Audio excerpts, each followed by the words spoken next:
IDR पर आप सुन रहे हैं ज़मीनी कहानियाँ, विकास सेक्टर से जुड़ी कुछ ऐसी कहानियाँ जो देश भर के तमाम समुदायों की ज़मीनी सच्चाई और उनके अनुभवों पर बात करती हैं।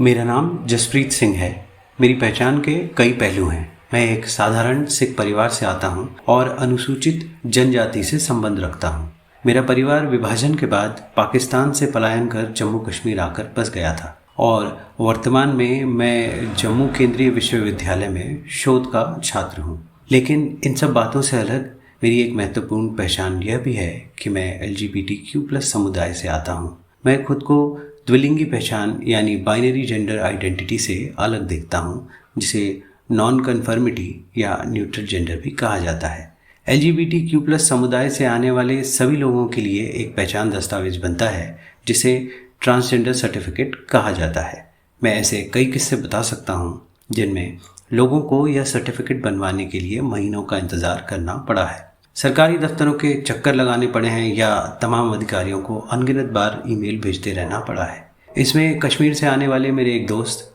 मेरे पार्टनर और अपने खुद के मामले में तो मैं सक्रिय रूप से शामिल रहा हूँ।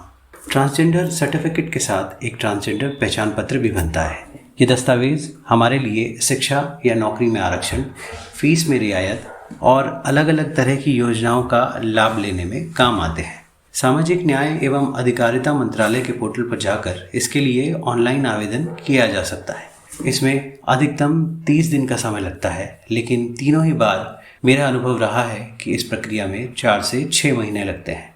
जब मैंने अपने सर्टिफिकेट के लिए आवेदन किया था तो मुझे दसियों अधिकारियों के साथ 50 से अधिक ईमेल पर संवाद करते रहना पड़ा था। इस दौरान मैंने जम्मू के divisional commissioner, DC, ADC, grievance cell governor, department of social work के डायरेक्टर जैसे तमाम अधिकारियों को ईमेल भेजे थे। यहाँ तक कि सरकार के commissioner secretary department of social work को मेल भेजने के साथ साथ मैं उनसे जाकर मिला भी था। आप जब तक इन सभी अधिकारियों को मेल नहीं करते हैं, आपका आवेदन आगे नहीं बढ़ता है। ज़्यादातर बार तो अधिकारियों के ईमेल का एक्सेस उनके सेक्रेटरी या अन्य सहकर्मियों के पास होता है, जो LGBTQ+ समुदाय को लेकर उतने संवेदनशील नहीं होते हैं। ऐसे में वे खुलेआम या फाइलें ले जाते हैं, जहां से हमारी जानकारी लीक हो जाती है और हमें प्रताड़ना का सामना करना पड़ता है। मेरे पार्टनर के मामले में तो खुद एक सरकारी कर्मचारी ने उनकी बहन को यह जानकारी दे दी थी कि वे यह दस्तावेज बनवा रहे हैं। उन्होंने तब तक परिवार को अपनी इस पहचान के बारे में नहीं बताया था और परिवार को भी लगता है कि इससे समाज में उनकी इज्जत कम होगी। लेकिन अब मेरे पार्टनर के पास खुद परिवार के सामने आकर अपने बारे में बताने और उन्हें कुछ समझाने का विकल्प खत्म हो चुका है। कश्मीर से आने वाले मेरे मित्र के मामले में तो वहाँ की सामाजिक परिस्थितियों के चलते उन्हें सार्वजनिक तौर पर चुनौतियों और अपमान का सामना करना पड़ा था। मुझे खुद एक बार दफ्तर आकर अधिकारी से मिलने के लिए बोला गया था,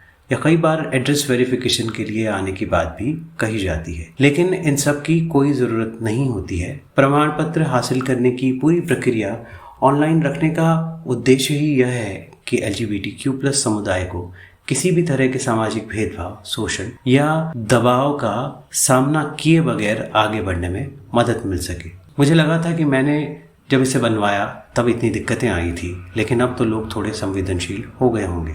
मैंने प्रक्रिया को लेकर अधिकारियों से बात की थी तो मुझे आश्वासन मिला था कि यह सब सही किया जाएगा, मगर मेरे पार्टनर का सर्टिफिकेट बनवाने के लिए भी मुझे उसी तरह बार बार ईमेल करना पड़ रहा है, वही महीनों का इंतज़ार करना पड़ रहा है। उनके घर पर अभी तक माहौल खराब है और कागज़ भी नहीं बन पाया है। एक दस्तावेज जो हमें भेदभाव और अपमान से बचाने के लिए ही ज़रूरी है, उसे बनवाने में ही हमें जो सहना पड़ जाता है, उसे क्या कहा जाना चाहिए।